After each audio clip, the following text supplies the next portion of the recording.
श्रद्धेय महानुभाव, यदि हम पहाड़ा पर ही विचार कर लें पहले, तो 2, 4, 6, 8, 10 और 12, 14, 16, 18, 20, 2 के पहाड़े में 20 तक यदि हम विचार करें तो पदों की संख्या 10 है। अतः ये कुल आंकड़ा 10 माना गया, या कुल प्रेक्षण 10 माना गया। और 2 से 10 तक को यदि हम जोड़ देते हैं, तो जैसे 1 से 10 तक को जोड़ा तो 55 आया, अतः 55 में 2 से गुना कर देते हैं तो उसका जोड़ आ जाता है, तो 110 आ गया। तो 2 के पहाड़ा का औसत हमको 110 आ गया। अब प्रारंभिक में ऐसा समझा करके पुनः हम विस्तार की ओर बढ़ते हैं। तो यदि जोड़ने पर 110 आ गया और कुल पद यदि 10 है, तो प्रेक्षणों का योग बटा कुल प्रेक्षण यदि हम करते हैं, या हम उसको डाटा ही लेते हैं कि ये डाटा का संग्रह में कहीं पर दत्त सामग्री है, कहीं आंकड़ा है, तो आंकड़ों का योग और कुल आंकड़ा लेते हैं, तो 110 बटा 10 आता है। 0 से 0, शून्य से शून्य कट जाता है। शून्य शून्यम, जहाँ से हम चिंतन मनन करते हैं, गति करते हैं, वो शून्य है, तो हमको 11 प्राप्त हो जाता है। अतः हम यदि 110 में 10 से भाग देते हैं तो 11 प्राप्त हो जाता है। ये औसत है माध्य।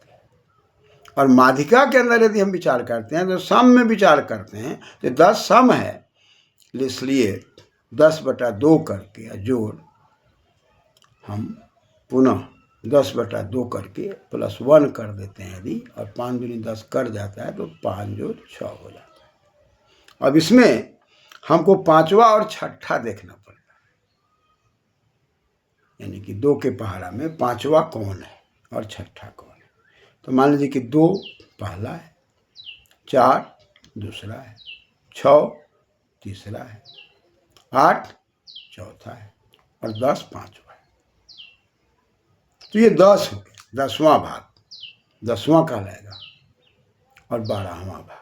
10वां भाग और 12वां भाग दोनों को हम यदि जोड़ देते हैं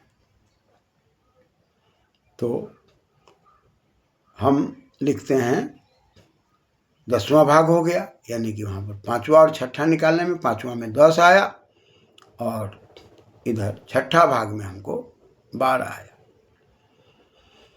और बटा 2 करके माध्य निकालना है, तो 10 और 12 को जोड़ते हैं तो 22 हो गया। अब ये 22 आपके पास में आ गया, और इसको 2 से भाग देते हैं तो 11 हो गया। ये माध्यिका के बीच में बात आ गई कि 10वां और 12वां के बीच में आपका माध्यिका निकल करके आ जाएगा।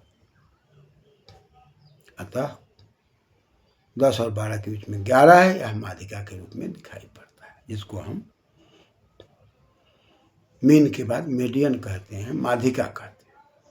और इसी में यदि हम कल्पना करते हैं कि 2, 4, 6, 8, 10 को यदि हम 10 तक ना लेकर 11 तक ले लें, तो 2 दाएं 20 हो रहा है, 11 तक का पहाड़ा लेंगे तो पुनः उसमें 2 जुट गया, 22 हो गया।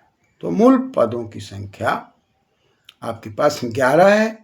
तो इसके लिए सूत्र है n+1/2, यानी कि प्राकृतिक संख्या जो है उसको लिख करके, मूल पदों की संख्या को लिख करके और 1 को जोड़ देना है, तो 11 और 1 12, फिर उसको आधा करना है, 6 दूनी 12।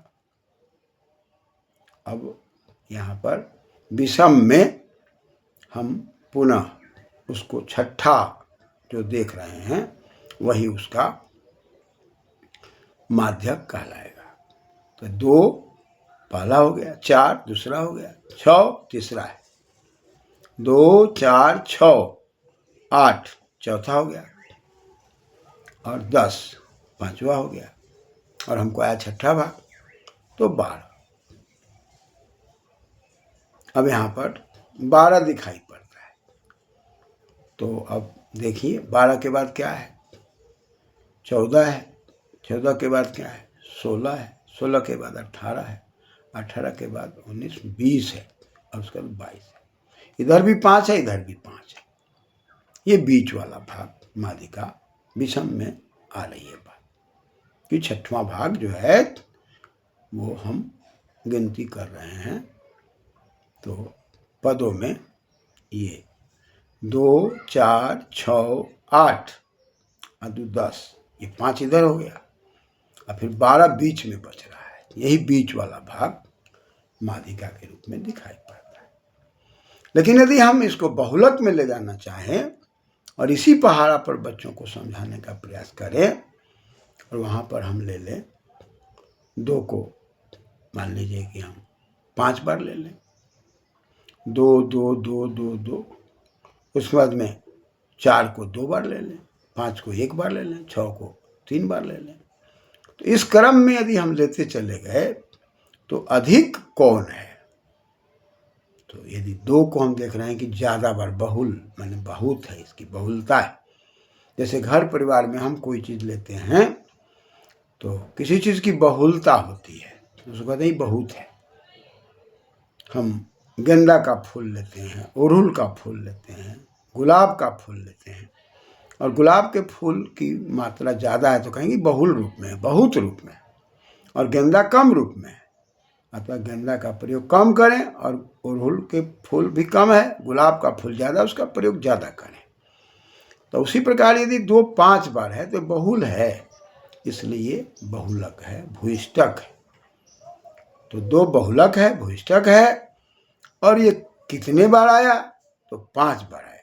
ये बारंबार था, बार बार आना, बारम आयाति बारंबार था। इसी को आवृत्तियां कहते हैं। आंग उपसर्ग है, वृत्ति धातु है और इसको कहेंगे आवृत्त, अक्तप्रत। आवृत्त माने बार बार दोहराई जाने वाली चीजें, इसको फ्रीक्वेंसी की बात कही जा रही है।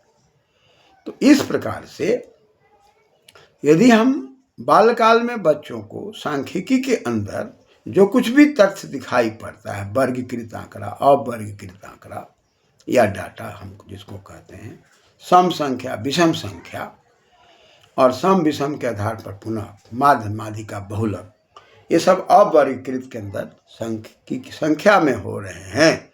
अतः संख्या में होने के कारण इस गणित का नाम सांख्यिकी रखा गया है। इसी प्रकार हम अन्य चीज़ों को भी विचार करते हैं और विचार करते हुए अन्य चीज़ों को भी रखने का प्रयास करते हैं। तो वर्गीकृत, अवर्गीकृत 2 प्रकार का तथ्य हमारे सामने है, यानी कि दत्त सामग्री और वो दत्त में वर्गीकृत दत्त सामग्री और अवर्गीकृत दत्त सामग्री। और इस पर हम विनियोग करके जब विचार करते हैं तो अवर्गीकृत में छोटा छोटा है। अब उसमें एक गौण आंकड़े की बात आती है और एक प्राथमिक आंकड़े की बात आती है। प्राथमिक माने जिसको हम प्राथमिकता देते हैं, जिसको हम अपने आप जा करके कर लेते हैं, कलेक्शन कर लेते हैं, इकट्ठा कर लेते हैं। और गौण माने दूसरे का किया हुआ आंकड़ा है जिसको हम ले आते हैं। जैसे टेम्परेचर का आंकड़ा डॉक्टर से हम ले लेते हैं, रोगियों का आंकड़ा डॉक्टर से ले लेते हैं।